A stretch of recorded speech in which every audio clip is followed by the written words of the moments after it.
আহা মই তোমাক স্বামীৰ ওচৰলৈ লৈ যাওঁ এয়া যোৱা ও যোৱা বাছা মুনিৰ লগতে হে বাছা মোৰ যোৱা বাছা মুনিৰ লগতে মুনিৰ লগত কিবা আশ্ৰমে বাছা মোৰ যোৱা বাছা মুনিৰ লগত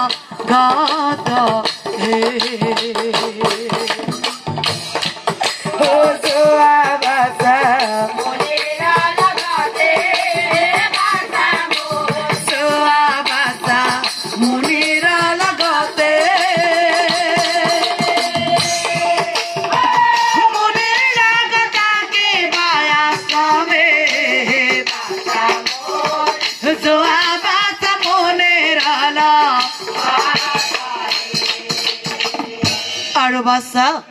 হো বৃদ্ধা বুলি ঘৃণা নকৰিবা হে বাছা মোৰ বৃদ্ধা ঘৃণা নকৰিবা হো অন্ধ বুলি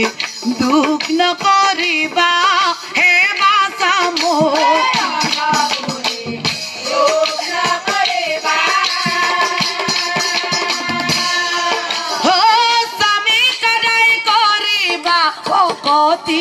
है बासा मोर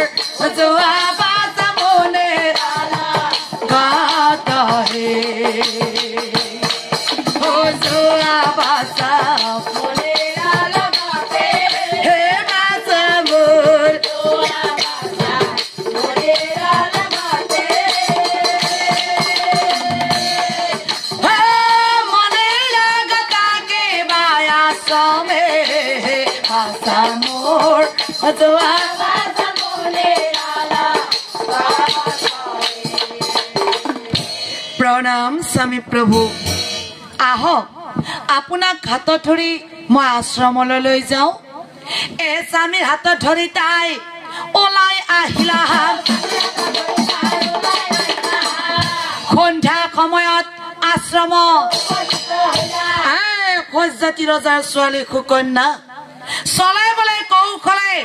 বিয়া কৰাই আনিলো যেনেকৈ তুমি মোৰ দুচকু অন্ধ কৰি থলা আজিৰ পৰা হাতৰ লাখুটি তুমি মোৰ হবই লাগিব গতিকে আজিৰ পৰা সমস্ত মোৰ সংসাৰখনৰ দায়িত্ব তোমাৰ হাতত অৰ্পণ কৰিলো ৰাতিপুৱা উঠি প্ৰথমতে মুখ ধুৱাই দিবা তাৰ পিছত গা ধুৱাই দিবা তাৰ পিছত ধ্যানৰ জোৰ কৰি দিবা আৰু তাৰ পিছত খোৱাৰ ব্যৱস্থা কৰি দিবা অন্যথা মনত ৰাখিবা ৰজাৰ ছোৱালী বংশে আপি ভস্ম কৰিম নিশ্চয় জানিবা হব স্বামী প্ৰভু এই হব বুলি সুকন্যাই চৰণে ঢোক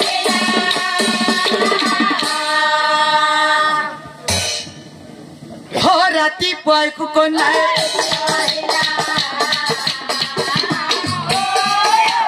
ৰাতিপুৱাই সুকন্যাই ইছৰাম স্বামী প্ৰভু এতিয়াও উঠা নাই কালিয়ে মোক কৈ থৈ দিছিল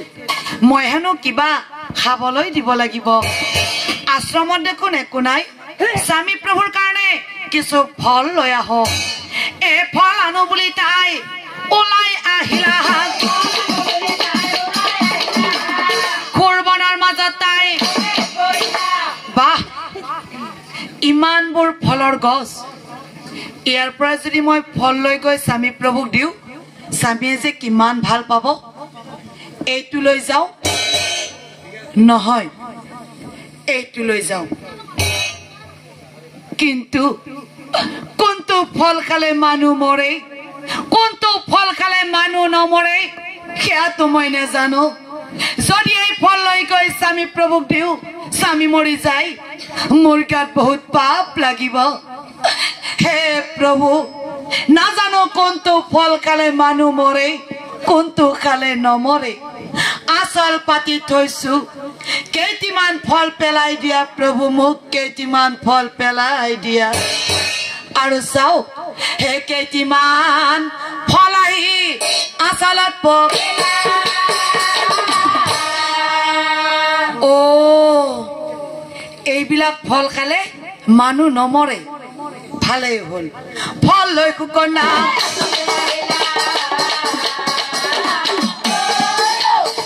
ফল লৈ কুকন্যা এ মাতখুনি মহামুনি পৃথক চলিলা কুকন্যাক চাই মুনি কলৈ গৈছিলা কুকন্যা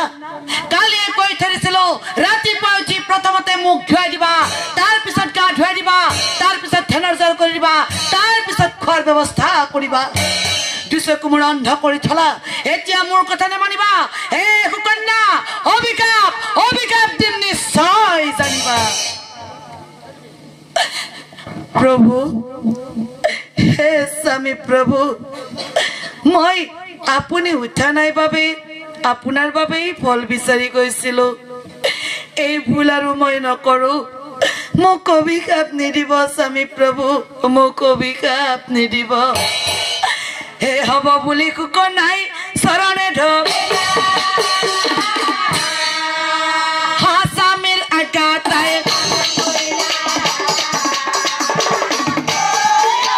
স্বামীৰ আজ্ঞাতাই সুখে দুখে ৰাজকন্যাই জীৱন কটাই ৰাজকন্যা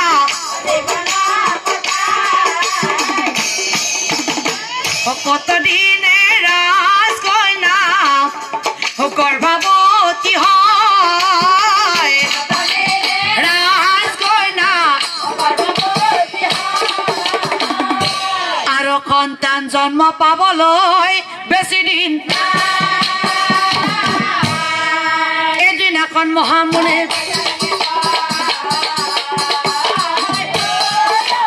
এদিনাখন মহামুনি এই কুকন্যা ৰজাৰ ছোৱালী বহুদিন হল মই ফল খাই জীয়াই আছো আজি কিন্তু মই ফল নাখাও আজি মোৰ শাক আৰু অন্ন খাবৰ মন গৈছে আমাৰ আশ্ৰমত শাক আছে ৰান্ধিবলৈ চাউল নাই ওচৰৰ গাঁওখনৰ পৰা ভিক্ষা কৰি চাউল আনি শাক অন্ন বনাই দিয়া তুমি হে কথা শুনি কুকন্যাই কান্দিব লাগিলা স্বামীৰ চৰণে ধৰি স্বামী প্ৰভু আজিলৈ আপোনাৰ কথা মই অমান্য কৰি পোৱা নাই এতিয়া মই গৰ্ভৱতী গাটো মোৰ ভাল নহয় এনেকুৱা সময়ত ভিক্ষা কৰিবলৈ যাবও লাজ লাগে মোক ক্ষমা কৰি দিয়ক স্বামী প্ৰভু মোক ক্ষমা কৰি দিয়ক হে কথা শুনি মহামুনি ক্ৰোধত জ্বলিলা কুকন্যাক চাই মুনি কি কলা কুকন্যা গৰ্ভৱতী কাৰণে তোমাৰ গা বেয়া লাগিছে গৰ্ভৱতী কাৰণে তোমাৰ ভিক্ষা কৰিবলৈ লাজ লাগে নাৰী হৈ জন্মগ্ৰহণ কৰিছা গৰ্ভৱতী হ'ব লাগিব ই প্ৰকৃতিৰ নিয়ম আৰু যি নাৰীয়ে স্বামীৰ কথা অৱজ্ঞা কৰিব সেই নাৰী কেতিয়াও প্ৰতিব্ৰতা হ'ব নোৱাৰে দুচকু মোৰ অন্ধ কৰি থলা এতিয়া মোৰ কথা নেমানিবা হে কুকন্যা অকল তোমাকে নহয় যি কওঁ আখৰে আখৰে পালন কৰিব লাগিব নহলে তোমাৰ পিতৃ তোমাৰ মাতৃ তোমাৰ পিতৃধন নিষেধ কৰি দিলা যোৱা বুলি কৈছো যোৱা ভিক্ষা কৰি আনি শাক অন্ন বনাই দিয়া নহলে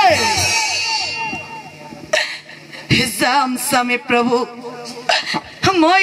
ভিক্ষা কৰিবলৈ যাম মোক অভিশাপ নিদিব মোৰ পিতৃ মাতৃক অভিশাপ নিদিব ভিক্ষা কৰিবলৈ যাম হে কান্দি কান্দি কুকন্যা ওলাই এক ঘৰৰ দুৱাৰ মুখত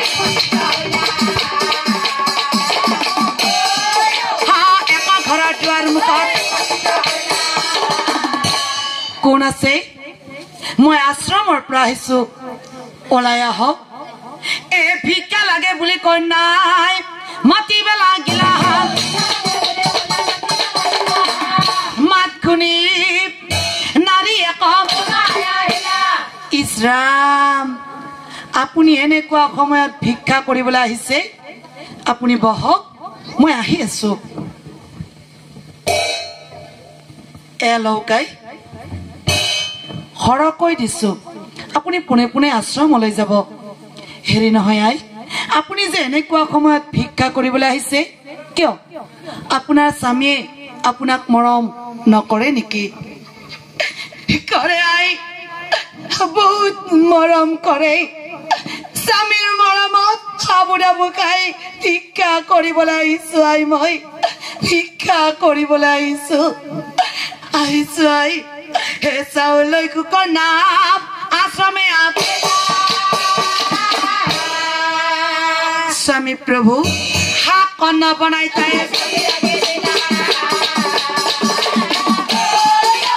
শাক কন্ন বনাই তাই এই দশ দিন যেবে পূৰ্ণ হইলা শুভক্ষণে সুকন্যাৰ আৰু দিনে দিনে বাঢ়ে পুত্ৰাই চন্দ্ৰৰ খাপ ডাঙৰ হয় পুত্ৰ ডাঙৰ হয় পুত্ৰ মা অ মা এইপিনে হা মই শুনিব পাইছো মা তুমি হেনো 12 বছৰ বয়সতে আমাৰ সংসাৰখনৰ দায়িত্ব মোৰ পাতি লৈছিলা এতিয়া মোৰ 12 বছৰ বয়স মা গতিকে আজিৰ পৰা আমাৰ এই সংসাৰখনৰ দায়িত্ব মই মোৰ পাতি ললো তুমি কিন্তু ভিক্ষা কৰিবলৈ নাযাবা দে মা ভিক্ষা কৰিবলৈ যাম মই কিন্তু শুনা তোমাৰ ভিক্ষা কৰাৰ পদ্ধতি বেলেগ আছিল আৰু মই ভিক্ষা কৰাৰ পদ্ধতিও বেলেগ হ'ব মই ভিক্ষা কৰিব লাগিলে মোক কি লাগিব জানো মা এডাল টাঙন লাগিব ৰব